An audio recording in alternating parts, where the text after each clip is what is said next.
இன்றைக்கி நம்ம ஒரு சூப்பரான ஃபிஷ் ஃப்ரை எப்படி பண்ணலான்னு பார்க்கலாம்.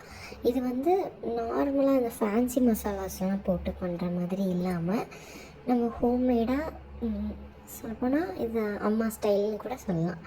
மீனை ஃபஸ்ட்டு மஞ்சத்தூள் உப்பு போட்டு நல்லா பிணைஞ்சு வைங்க. நல்லா க்ளீன் பண்ணிவிட்டு நல்லா பிணைஞ்சு வைங்க. அதை நல்லா அந்த ஸ்மெல்லாம் போகணுன்னு நல்லா வாஷ் பண்ணி எடுத்துக்கோங்க.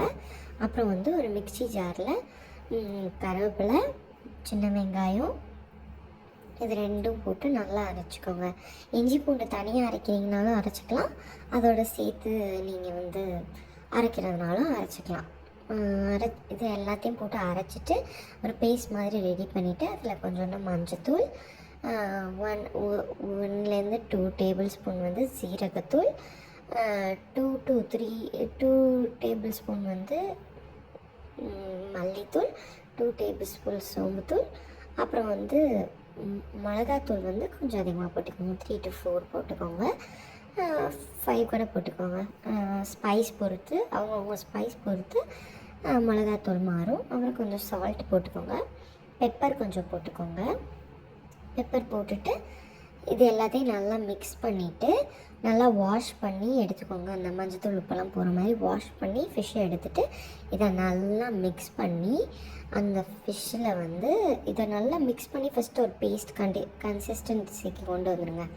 அதுக்கப்புறமா அந்த ஃபிஷ்ஷை எடுத்து அந்த ஃபிஷ் மேலே வந்து ஜென்டலாக லைட்டாக அப்படியே நல்லா அப்ளை பண்ணி நல்லா ஊற விடுங்க. ஒரு 1/2 hour to 1 hour நல்லா வந்து அது உள்ளே வந்து அந்த எசன்ஸ் எல்லாம் அப்படியே இறங்கட்டும். அப்போ தான் வந்து அது நல்லாயிருக்கும்.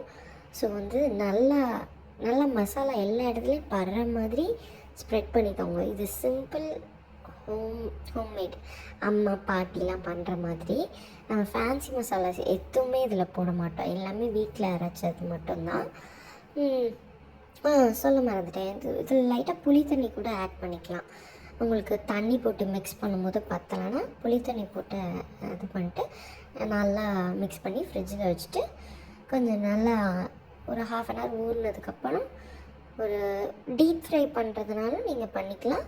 இல்லைன்னா இப்படி தோசை தவாவில் எண்ணெய் லைட்டாக ஊற்றிட்டு ஷாலோ ஃப்ரை பண்ணுறதுனாலும் ஓகே தான்.